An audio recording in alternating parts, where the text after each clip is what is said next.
getting a lot of calls and emails and texts about the Super Bowl halftime show. What'd you think? What'd you think? What'd you think?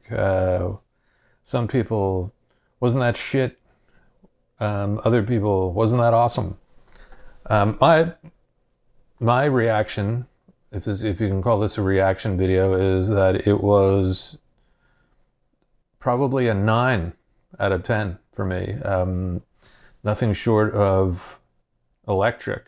I thought that Dre kind of showed everyone why he's Dr. Dre. As far as sonically, I thought that the sound was incredible, at least on my rig here. And I'll show you how I watched the Super Bowl, if I can get my camera to do that at some point. I watch football 99% of the time while playing the guitar. Sound is off because I can't deal with hearing announcers, and I can't get into hearing commercials. So like none of the commercials last night did I have any audio for or any interest in hearing the audio. And the game, I think I know when someone catches the ball and when someone runs the ball and when someone scores. Occasionally they might have something interesting to say, like, this team needs to score more points than the other one to win. I don't really need that. So anyway, I play guitar while I'm watching football or any other sport, baseball too.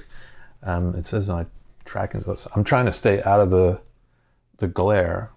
Some people commented on last night's video or yesterday's video, that I looked horrible. I hadn't shaved. I had been out the night before, a little bit at least.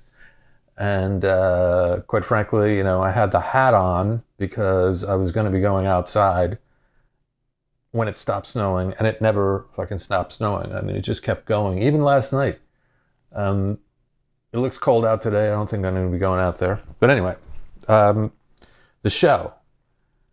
I mean, what was not to like? And what didn't you get about the fact that those guys groove hard? I mean, Dre, Snoop, Mary J, 50 Cent, Eminem, and for that matter, Kendrick Lamar. Now, Kendrick Lamar doesn't have mainstream songs, so a lot of people, including myself, didn't really know what the hell he was doing. I didn't even realize that was Anderson .Paak playing drums until I saw, the little thing on there on the drums saying Anderson .Paak. Did it matter? No. The beats didn't really necessarily matter. They felt good. The performances were cool. They didn't have that fake rock audience where everyone's screaming like they can't believe what they're seeing. I thought it was just well done.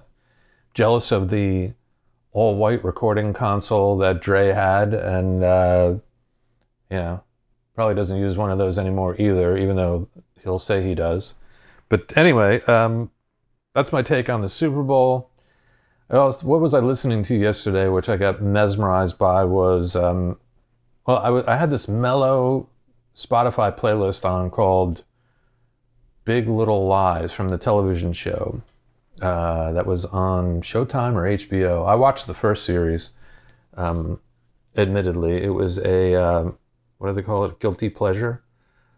Anyway, it's a really chill, cool, laid-back playlist, soundtrack, and one of the songs on there was "If You Leave Me Now" by Chicago, which I remember as a kid.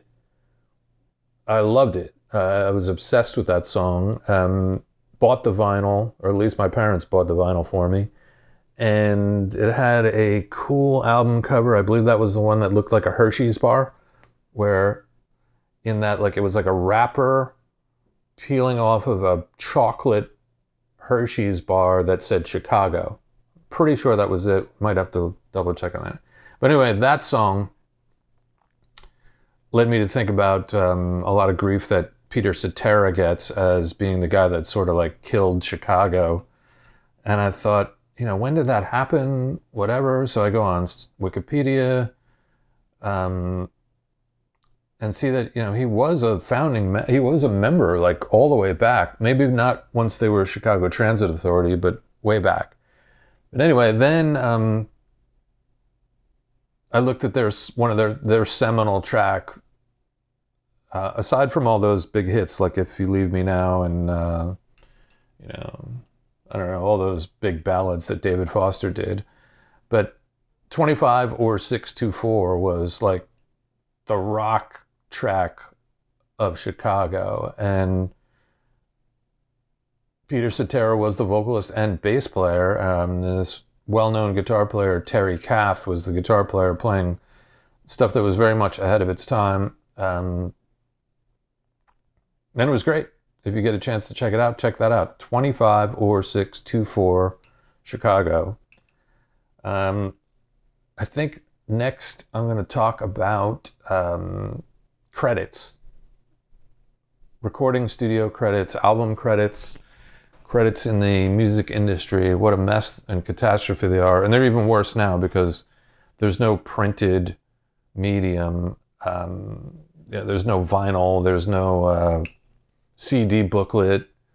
So there's a lot of people out there confused on credits. I mean, allmusic.com is garbage. I have credits. The name Tony Black has credits as a bass player in the early 70s. That's not me. I have credits on records I didn't do, and many records that I did, I don't have credits on. And why does that happen? It's because back then, now I'm losing my light. Back in the 90s in particular that I know of, it was the A&R's person's responsibility, or the A&R, or the manager, or someone had to submit the personnel credits for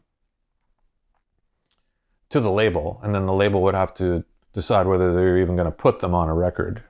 Sometimes they ran out of space with the artwork, and it was like, no one's going to get credit except for the producer. I think that's why producers like to have their names on the back of album covers, because sometimes there just wasn't artwork, depending on budget and how lazy everyone was involved that was working on the record. So I'll get into credits. I'll get into that next.